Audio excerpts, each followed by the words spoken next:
about section 4.7, and if you look at this word, you probably think arithmetic, because that's how you always learned arithmetic. In talking about what we're going to talk about today, we call it an arithmetic sequence, okay? Some people at times will call it an arithmetic sequence, but typically it's an arithmetic sequence is how you say it. So first thing you need to know is what just a sequence is. So if we say it's sequential, it's in a sequence, anyone know what that is? No. Usually there's some sort of like pattern, right? A sequence. So it's an ordered list. You put it in order, just like we did with like the domain and range. It's an ordered list of numbers that often form a pattern. Okay. So if they talk about a term of that sequence, they're talking about each number that's in the list, okay? Each number in the list. So one of the terms is one of the numbers in the list of numbers that we have, okay? Okay, so we're gonna look at example 1 here, and we're gonna just talk through what pattern you might see. So if we go 5, 8, 11, 14, do you see a pattern happening there? They're going up. You're adding 3. Okay, so here's how I usually represent it. To get from here to here, we went plus 3.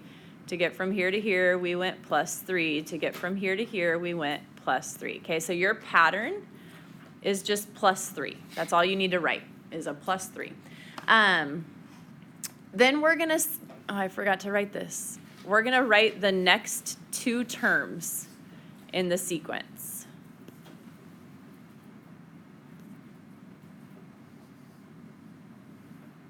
Okay, so if we stopped at 14, what's the next term after 14 going to be?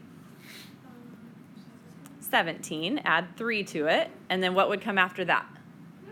20. Okay, so typically what you'll see is tell me the pattern and tell me the next 2 terms. So 17 and 20 would be your next 2 terms, and the pattern would be plus 3. Okay, so then look at the next one. 2.5, 5, 10, 20. What is happening to get from one to the next? You are multiplying by 2. 2.5 times 2 is 5. 5 times 2 is 10. 10 times 2 is 20.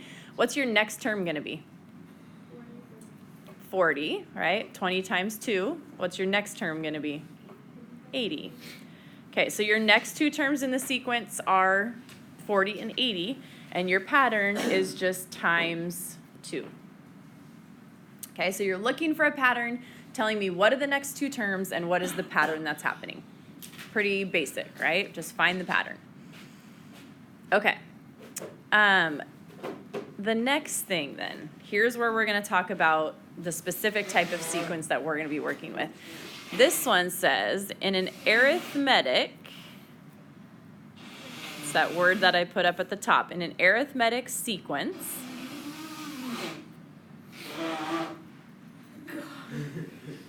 I wrote that weird.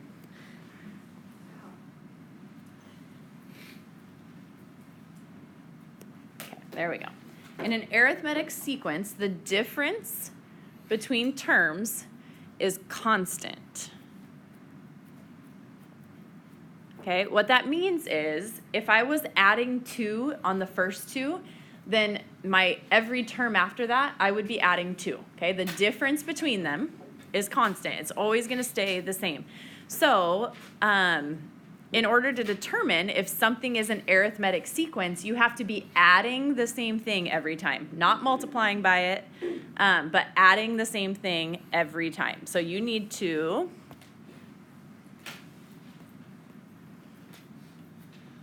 add the same value every time.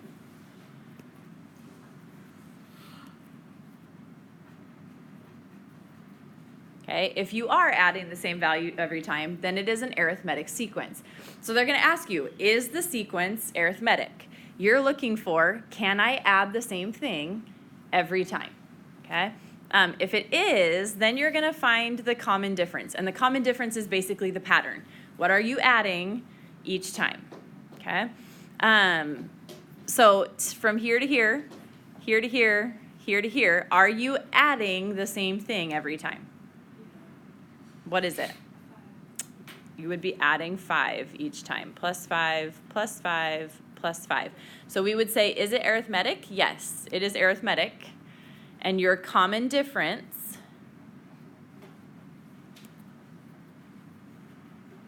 is 5. Okay, we were adding 5 each time. Okay, look at B.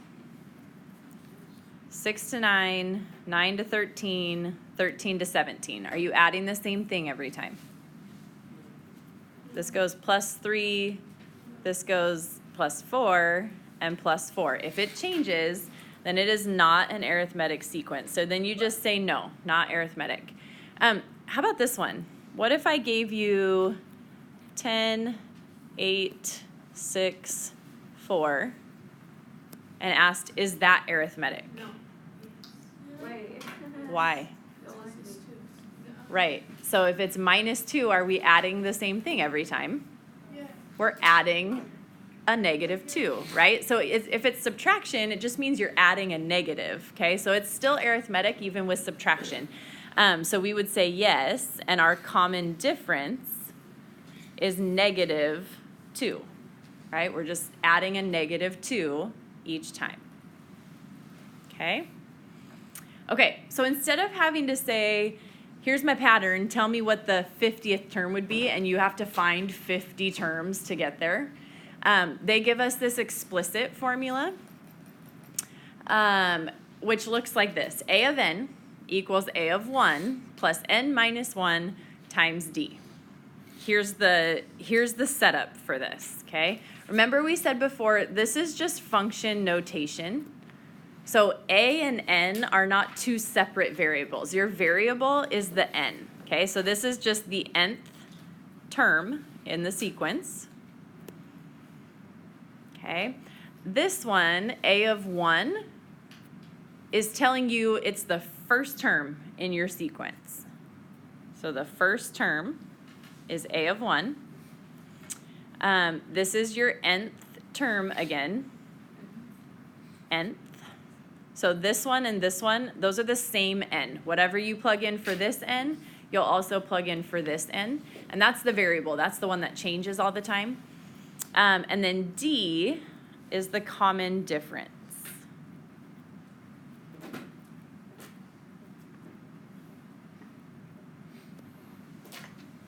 Okay, so here's what we're going to do. We are going to take some numbers and work them into the explicit formula, okay? I have 2 examples of this for you, and then we are done. Are you guys done writing that stuff down? Okay.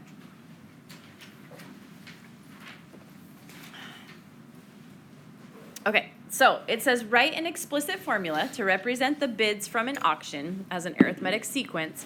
What is the 12th term? So rather than have to go, okay, well bid 4 was 230, so bid 5 is going to be 240, and bid 6 is going to be 260, and bid 7 is going to be 280, and have to count all the way through them, we come up with a formula that's going to do it for us, and we just have to plug in one number into the formula, okay? Here's the formula. I'm just going to rewrite the general formula so that you can see what I'm doing with it. Okay, you don't necessarily need to write that down, but if you want to, go for it. So that's the formula we just explained up top. We're going to take these numbers and figure out how this comes into play.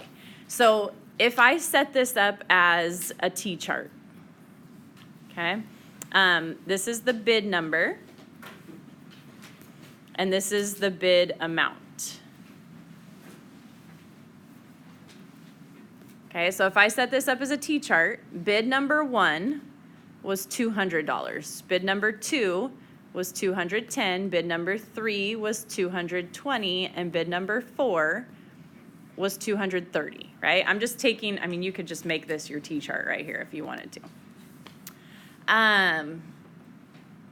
What is the first term in our sequence? So if our sequence is 200, 210, 220, 230, what's the first term? The first term, right, here's our 1. That's saying the first term is 200. Okay, so that means this 200 is going to go here. Okay, so for now, our new sequence is going to be A of n equals 200. So I'm just dropping that 200 in place of A of 1.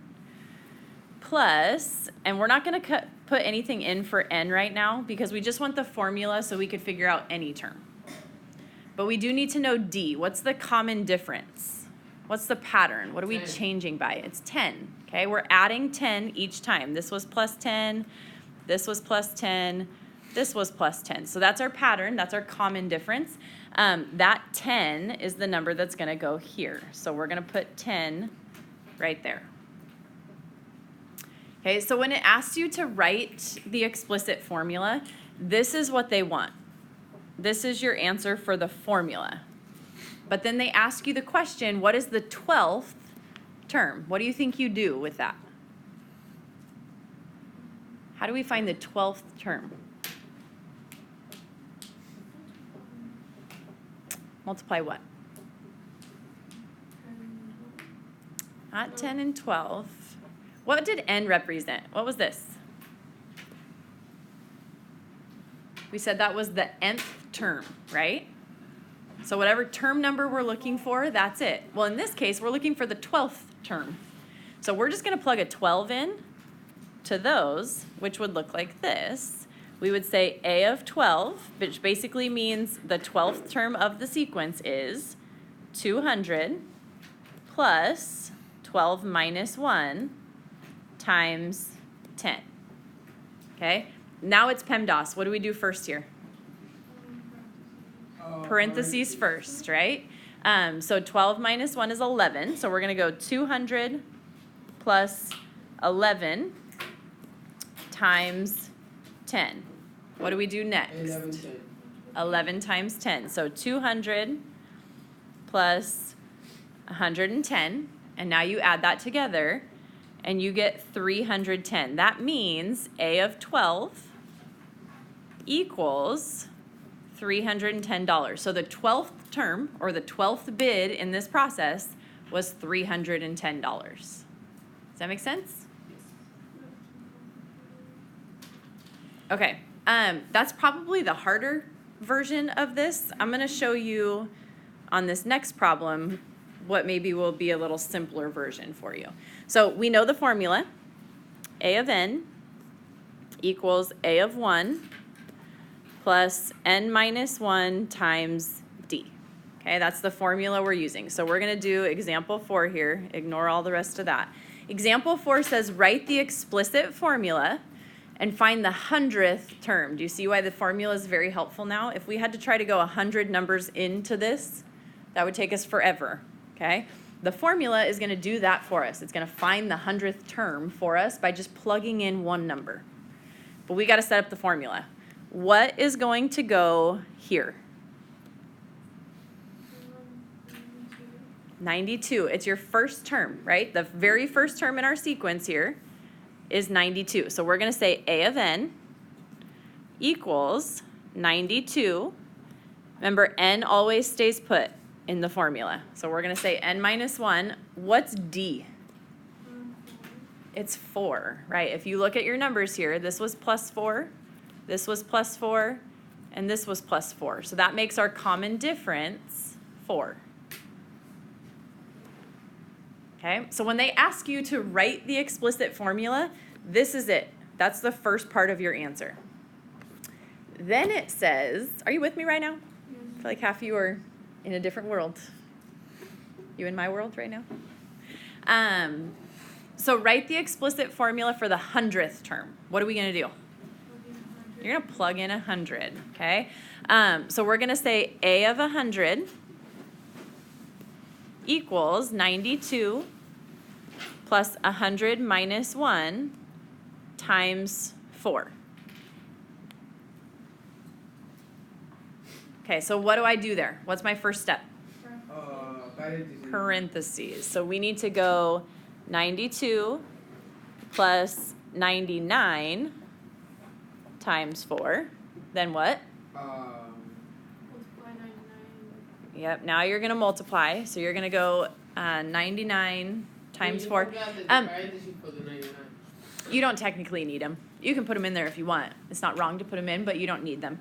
So 99 times 4 is 396. So it's 92 plus 396, and then when you plug that in, you get 488. So that means A of 100, when I plug in 100, I get 488 out of it. Okay, now here's the thing, guys. I'm gonna tell you a very simple way to do this where you don't have to do any of the math. If you take this and plug it into your calculator exactly how you see it right there, your calculator will do that for you. So if you plug in 92 plus parentheses, 100 minus 1, end your parentheses, and then you can either say times 4 or just parentheses around the 4 too.